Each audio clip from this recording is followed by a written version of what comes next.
Fundamental rights. Part 3 of Indian Constitution.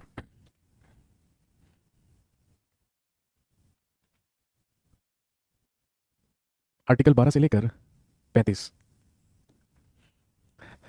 तो हम discuss कर चुके थे कि वी हैव 6 फंडामेंटल राइट्स, हमारे पास मौलिक अधिकारों की संख्या 6 है। और जिसमें से सबसे पहला फंडामेंटल राइट, सबसे पहला मौलिक अधिकार हम डिस्कस कर चुके थे, जो था राइट टू इक्वालिटी या समानता का अधिकार। ठीक है, समानता का अधिकार के बाद नेक्स्ट हमारा दूसरा फंडामेंटल राइट है, हेडिंग डाल लीजिए, राइट टू फ्रीडम, स्वतंत्रता का अधिकार। अगला लिखिए राइट टू फ्रीडम या स्वतंत्रता का अधिकार। आर्टिकल 19 से लेकर आर्टिकल 22 तक प्रोविजन किया गया है राइट टू फ्रीडम या स्वतंत्रता का अधिकार। आर्टिकल 19 से लेकर आर्टिकल 22 तक हम बात करेंगे राइट टू फ्रीडम या स्वतंत्रता का अधिकार की।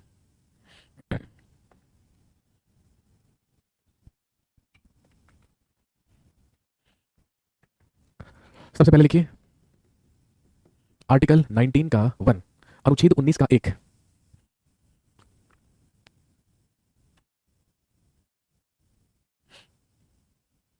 आर्टिकल 19 का 1, अनुच्छेद 19 का 1 लिखिए, following are the freedoms, following are the freedoms which are given, following are the freedoms which are given to the Indian citizens, following are the freedoms which are given to the Indian citizens as per this article. लिखेंगे इस अनुच्छेद के तहत, इस अनुच्छेद के तहत भारतीय नागरिकों को, इस अनुच्छेद के तहत भारतीय नागरिकों को निम्न स्वतंत्रताएं प्रदान की गई हैं। इस अनुच्छेद के तहत भारतीय नागरिकों को निम्न स्वतंत्रताएं प्राप्त या प्रदान की गई हैं। तो आर्टिकल 19(1) के तहत कुछ फ्रीडम्स या कुछ स्वतंत्रताएं हैं जो हमें इस अनुच्छेद के तहत प्रदान की गई हैं हमारे मौलिक अधिकारों में। सबसे पहला लिखिए आर्टिकल 19(1) का ए, सबसे पहली फ्रीडम, आर्टिकल 19 के 1 का ए, जिसमें है सबसे पहली फ्रीडम या सबसे पहली स्वतंत्रता, जो क्या है, लिखेंगे freedom of speech and expressions. Hindi में लिखेंगे वाक एवं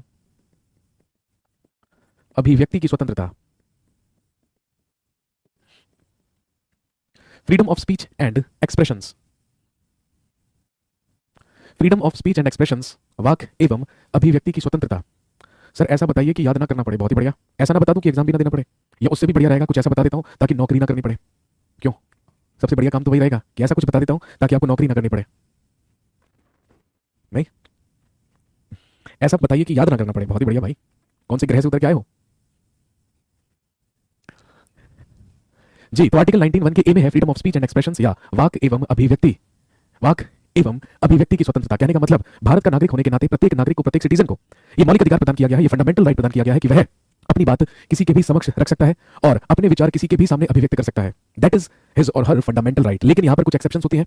यदि आप अपनी वाक और अभिव्यक्ति की स्वतंत्रता का इस्तेमाल करते हैं तो ध्यान रखेंगे, वाक और अभिव्यक्ति की स्वतंत्रता का इस्तेमाल करते हुए आप कभी भी संविधान का निरादर नहीं करेंगे, आप कभी भी संविधान का उल्लंघन नहीं करेंगे, संविधान का निरादर नहीं करेंगे, आप देश के खिलाफ कभी भी कोई बयान नहीं देंगे। कहने का मतलब आप कभी भी देश के खिलाफ नहीं बोलेंगे और कोई भी ऐसी बात किसी से नहीं कहेंगे जिससे उसके मान को हानि पहुंचे, यानी कि डिफेमेशन हो। डिफेमेशन समझते हैं, मानहानि, ये नहीं होना चाहिए। अदरवाइज व्यक्ति का ये मौलिक अधिकार है कि वह अपने मौलिक अधिकार यानी कि अपनी वाक और अभिव्यक्ति की स्वतंत्रता का इस्तेमाल कर सकता है।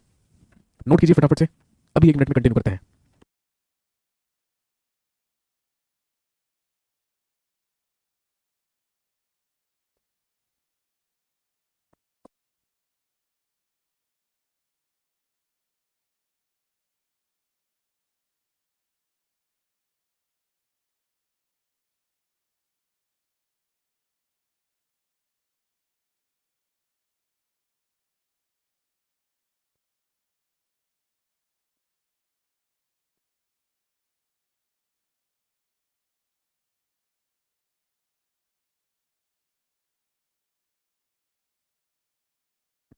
हाँ जी, तो सबसे पहले आर्टिकल 19(1) के ए में है freedom of speech and expressions या वाक एवं अभिव्यक्ति की स्वतंत्रता। इसके अलावा भी कुछ फ्रीडम्स हैं या कुछ स्वतंत्रताएं हैं जो हमें इसी के अंतर्गत प्राप्त हुई हैं या फिर जिन्हें freedom of speech and expression ही माना गया है। लिखेंगे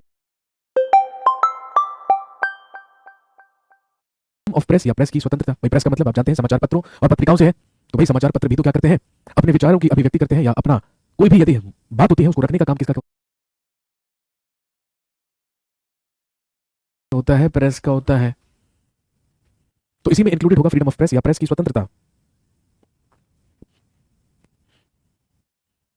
इसी में इंक्लूडेड है, लिखेंगे राइट टू इंफॉर्मेशन या सूचना का अधिकार। राइट टू इंफॉर्मेशन या सूचना का अधिकार, ब्रैकेट में लिख लीजिएगा इट्स अ लीगल राइट, यह एक वैधानिक अधिकार है। इट्स अ लीगल राइट, ये एक वैधानिक अधिकार है, लेकिन हमने इसको यहां पर इसलिए लिखा है क्योंकि सुप्रीम कोर्ट के द्वारा इसे फंडामेंटल राइट्स का ही पार्ट माना गया है। ब्रैकेट में लिखेंगे इट्स अ लीगल राइट, ये वैधानिक अधिकार है। नेक्स्ट, इसी में इंक्लूडेड है, लिखेंगे फ्रीडम टू रिमेन साइलेंट, शांत या चुप रहने का अधिकार या चुप रहने की स्वतंत्रता। Freedom to remain silent. Next लिखेंगे फ्रीडम टू नो, जानने की स्वतंत्रता। फ्रीडम टू नो, जानने की स्वतंत्रता। नेक्स्ट, इसी में है फ्रीडम ऑफ फॉरेन जर्नी, विदेश यात्रा की स्वतंत्रता। लिखेंगे विदेश यात्रा की स्वतंत्रता या freedom of foreign journey. Next, अगला है freedom freedom to promote thoughts, freedom to promote thoughts, विचारों का प्रचार प्रसार करने की स्वतंत्रता। विचारों का प्रचार प्रसार करने की स्वतंत्रता। और एक लिखेंगे freedom to host the national flag, राष्ट्रीय ध्वज फहराने की स्वतंत्रता। Freedom to host national flag, freedom to host national flag या राष्ट्रीय ध्वज फहराने की स्वतंत्रता। ये सारी की सारी वो फ्रीडम्स हैं, ये सारी की सारी वो स्वतंत्रताएं हैं जो हमें अनुच्छेद 19(1) के ए के तहत दी गई है। Next,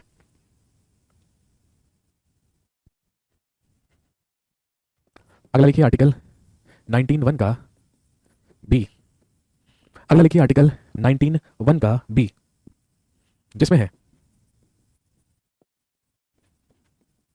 right to assemble peacefully and without arms. Right to assemble peacefully and without arms, जिसे आप हिंदी में लिख सकते हैं शांतिपूर्वक एवं निशस्त्र सम्मेलन करने का अधिकार।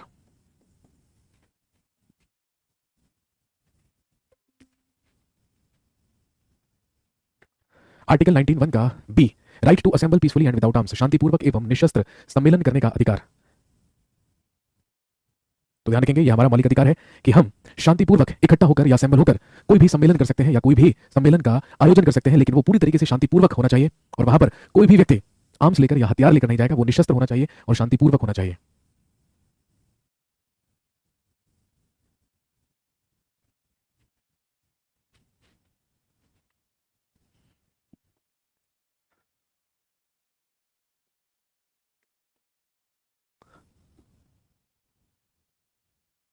नेक्स्ट, अगला लिखिए आर्टिकल 19(1) का सी। नेक्स्ट लिखेंगे आर्टिकल 19(1) का सी, जिसमें है, लिखिए right to form associations, unions, right to form associations, unions and cooperative societies. Hindi में लिखेंगे संगम, संघ एवं सहकारी समितियों का गठन करने का अधिकार।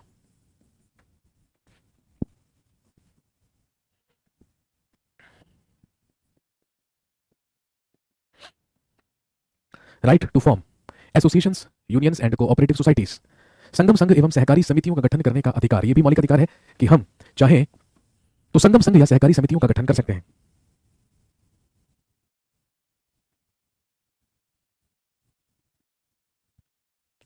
नेक्स्ट, हाँ एक और चीज ध्यान रखेंगे, इसमें केवल पहले एसोसिएशंस और यूनियंस हुआ करती थी, लेकिन बाद में इसमें सहकारी समितियों को भी जोड़ दिया गया। कोऑपरेटिव सोसाइटीज मतलब मेरे भाई 9B में पढ़ेंगे, जब हम 9B में पहुंचेंगे ना तब कोऑपरेटिव सोसाइटीज के बारे में पढ़ेंगे, लेकिन ध्यान रखेंगे पहले सहकारी समितियां इसमें एडेड नहीं थी, इनको ऐड किया गया था। लिखेंगे added by 97th constitution amendment act 2011। लिखेंगे इन्हें 97वें संविधान संशोधन अधिनियम 2011 के तहत जोड़ा गया था। These were added by 97th Constitution Amendment Act 2011। इन्हें 97वें संविधान संशोधन अधिनियम 2011 के तहत जोड़ा गया था। नेक्स्ट, आर्टिकल 19(1) का डी, जिसमें है, लिखेंगे right to move freely throughout the territory of India. Hindi में लिखेंगे राज्य क्षेत्र में, भारत राज्य क्षेत्र में कहीं भी विचरण करने का अधिकार।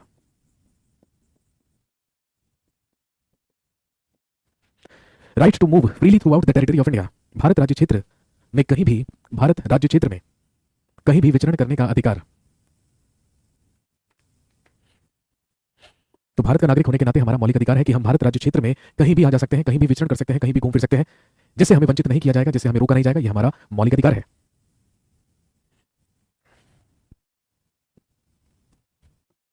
नेक्स्ट,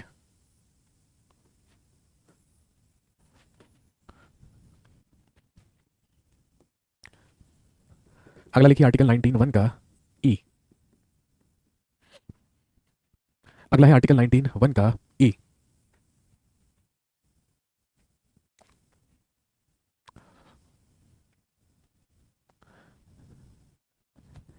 इसमें है, लिखेंगे right to reside and settle in through out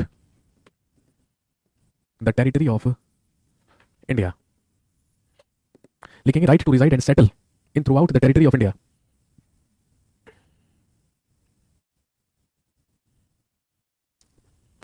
right to reside and settle in throughout the territory of India, Hindi में लिखेंगे भारत राज्य क्षेत्र में, भारत राज्य क्षेत्र में कहीं भी निवास करने एवं बसने का अधिकार।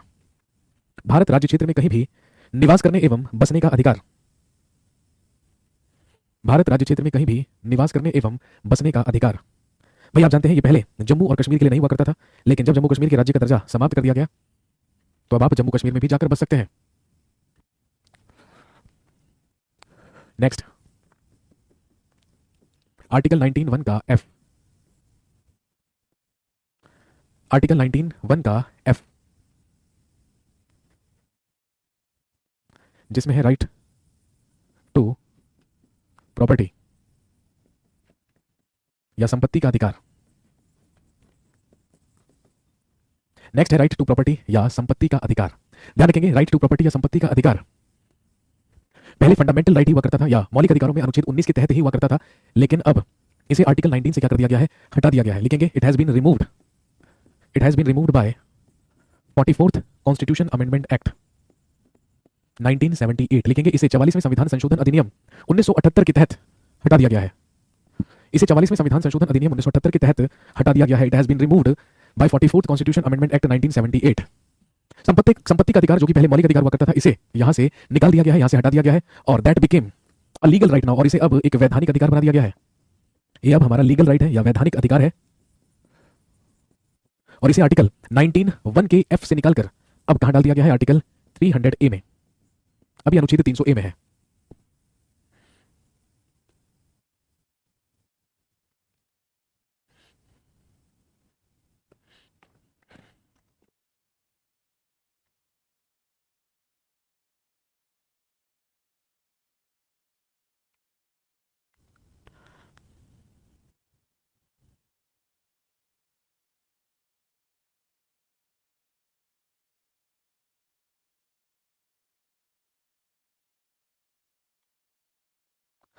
तो ध्यान रखेंगे आर्टिकल 19(1) के एफ के तहत संपत्ति का अधिकार जो हमें दिया गया था, हालांकि ये आर्टिकल 31 में भी था, ये आर्टिकल 31 में भी था। ध्यान रखेंगे, तो आर्टिकल 31 को और आर्टिकल 19(1) के एफ को 44वें संविधान संशोधन अधिनियम 1978 के तहत क्या कर दिया गया है, हटा दिया गया है, और इसे बना दिया गया है लीगल राइट या वैधानिक अधिकार, और अब इसके प्रावधान अनुच्छेद 300A में कर दिए गए हैं।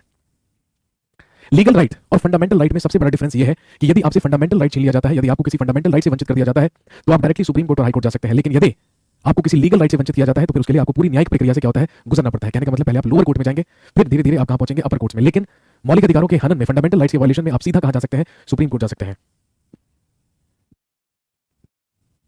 तो ये अब नहीं है, यहां पर इसको रिमूव कर दिया गया है। Next,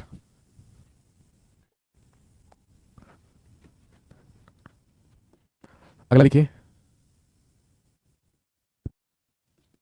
article 20। अगला लिखेंगे आर्टिकल 20 अनुच्छेद 20। लिखेंगे इसमें है protection in respect of conviction for offences. Protection in respect of conviction for offences, Hindi में लिखेंगे अपराधों के लिए दोष सिद्धि के संदर्भ में संरक्षण। लिखेंगे protection in respect of conviction for offences. अपराधों के लिए दोष सिद्धि के संदर्भ में संरक्षण। कहने का मतलब यदि किसी व्यक्ति से कोई भी अपराध होता है या कोई भी ऑफेंस होता है तो उस स्थिति में भी उसके पास कुछ संरक्षण, कुछ कंजर्वेशन बना रहता है। यहां पर तीन कंडीशंस हैं जो आपको याद रखनी है। सबसे पहली कंडीशन तो ये होती है कि व्यक्ति पर अपराध सिद्ध होने से पहले या उस पर अपराध पूरी तरीके से सिद्ध होने से पहले उसे गुनहगार या अपराधी नहीं माना जाएगा और ना ही समझा जाएगा। सबसे पहली कंडीशन।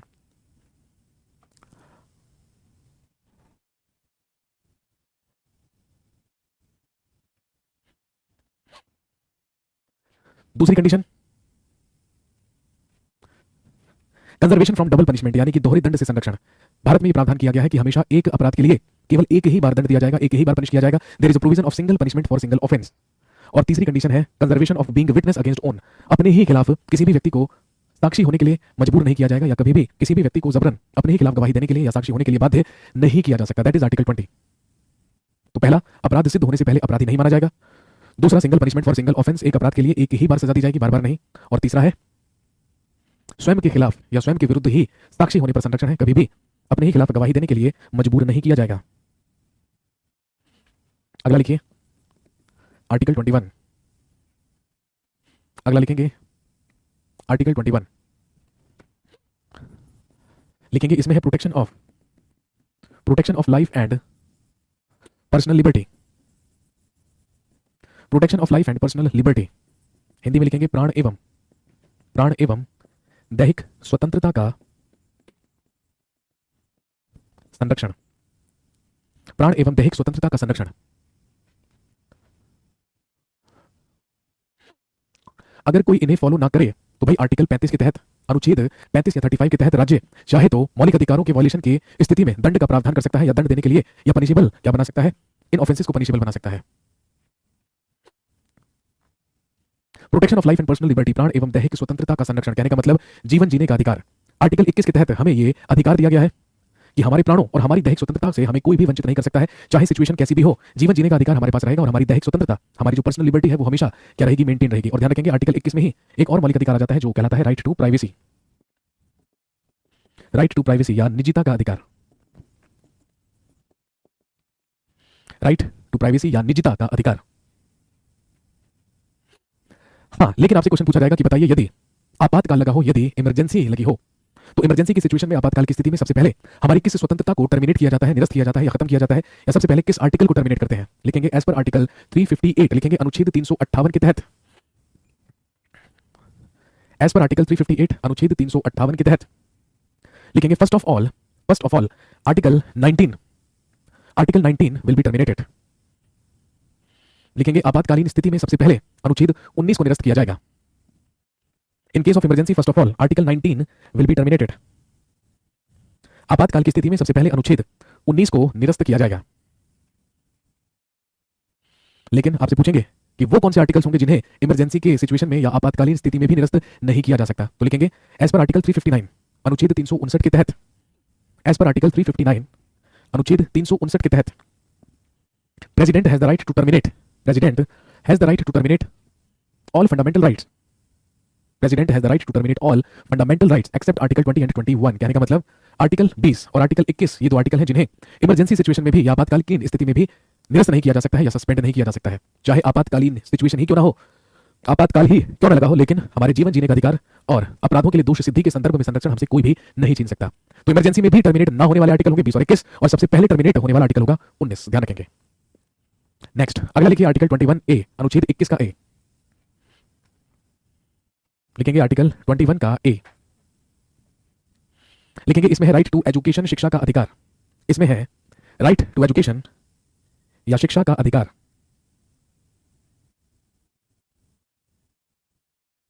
राइट टू एजुकेशन या शिक्षा का अधिकार। पहले से आर्टिकल 21A नहीं था, इसे बाद में जोड़ा गया। कब और किस संशोधन से जोड़ा गया? सबसे पहले तो यही याद रखेंगे। लिखेंगे added by 86th constitution amendment act 2002। इसे 86वें संविधान संशोधन अधिनियम 2002 के तहत जोड़ा गया। That was added by 86th constitution amendment act. This is added by 86th constitution amendment act 2002।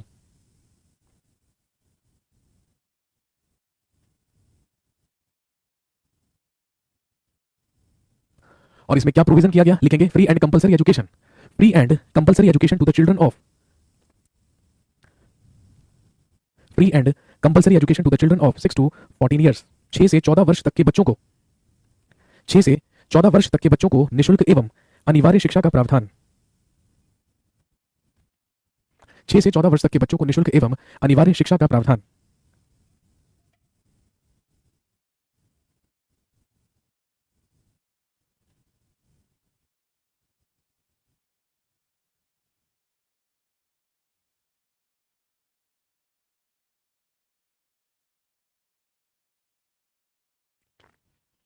छह से 14 वर्ष तक के बच्चों को निःशुल्क एवं अनिवार्य शिक्षा का प्रावधान।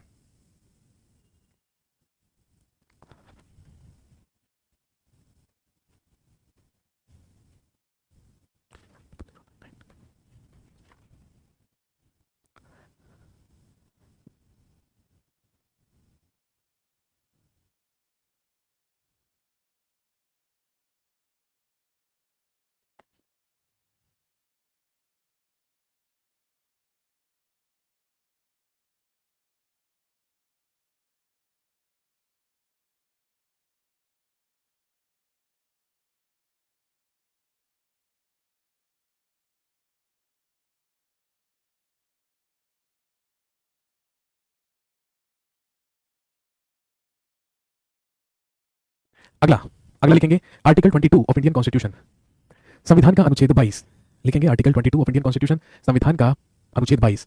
इसमें है, लिखेंगे protection, protection from arrest and detention, protection from,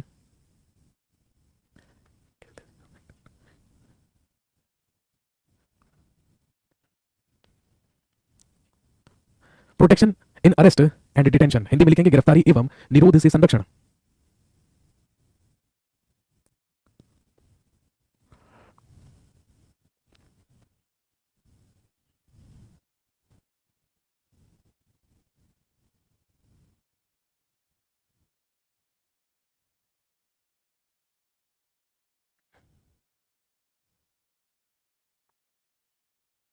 protection from arrest and detention, गिरफ्तारी एवं निरोध से संरक्षण कहने का मतलब है यदि किसी भी व्यक्ति को अरेस्ट किया जाता है या गिरफ्तार किया जाता है तो भी कुछ मौलिक अधिकार होते हैं जो उसके पास सुरक्षित होते हैं, या तो भी कुछ अधिकार उसके पास संरक्षित रहते हैं। और वो कौन कौन से होंगे, लिखेंगे सबसे पहले आर्टिकल 21, आर्टिकल 22 का 1, लिखेंगे आर्टिकल 21 का, सॉरी आर्टिकल 22 का 1,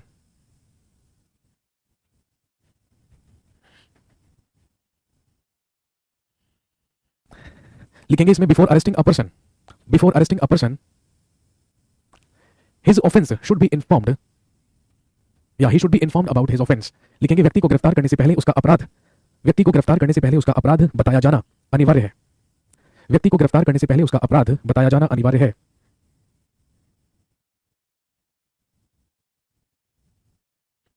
दूसरा लिखेंगे आफ्टर अरेस्ट, गिरफ्तारी के बाद the arrested person should be presented in court with in 24 hours, गिरफ्तारी के बाद, गिरफ्तारी के बाद गिरफ्तार व्यक्ति को 24 घंटों के भीतर न्यायालय में पेश करना अनिवार्य है।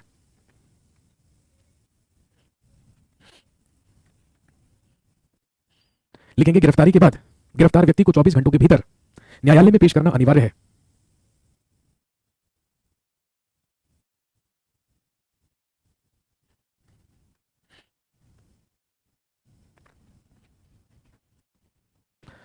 और तीसरा लिखेंगे the arrested person, the arrested person has the right to opt an advocate for him, गिरफ्तार व्यक्ति को अपने लिए वकील चुनने का अधिकार है, गिरफ्तार व्यक्ति को अपने लिए वकील चुनने का अधिकार है। The arrested person has the right to opt an advocate for him, गिरफ्तार व्यक्ति को अपने लिए वकील चुनने का अधिकार है।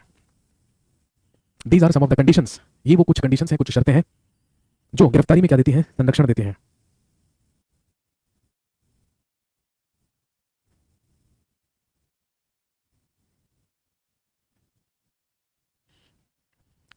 तो ये था राइट टू फ्रीडम या स्वतंत्रता का अधिकार। चलिए आज की कहानी को यहीं पर रोकेंगे, अगली क्लास में आपसे मुलाकात होगी तो हम आगे की फंडामेंटल राइट्स के बारे में बात करेंगे। थैंक यू सो मच, शुक्रिया, हैव अ नाइस डे, मिलते हैं हिस्ट्री के सेशन में। Thank you so much.